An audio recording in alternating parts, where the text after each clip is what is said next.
Hasil sementara autopsi jasad yang ditemukan di hutan Desa Temon, Kecamatan Arjosari, Kabupaten Pacitan, Jatim telah keluar. Hasil sementara autopsi mengarah ke pelaku Wawan, ungkap Kapolres Pacitan, AKBP Ayub Diponegoro Azhar, Kamis, 25 September 2025. AKBP Ayub menjelaskan bahwa pasca ada laporan penemuan jasad di hutan Desa Temon, Kecamatan Arjosari, Kabupaten Pacitan, Jatim, petugas langsung datang ke lokasi. Kami melakukan identifikasi awal. Lalu dibawa ke kamar jenazah RSUD Dr. Darsono, kata AKBP Ayub kepada tribunjatim.com. Hasilnya, kata dia, autopsi sementara valid jasad itu adalah Wawan atau pelaku pembantaian terhadap satu keluarga di Desa Temon, Kecamatan Arjosari, Kabupaten Pacitan, Jatim.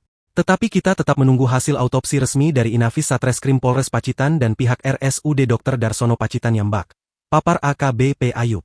Mantan Kasat Reskrim Polres Gresik ini berharap masyarakat tetap tenang. Tidak menyebarkan berita hoax.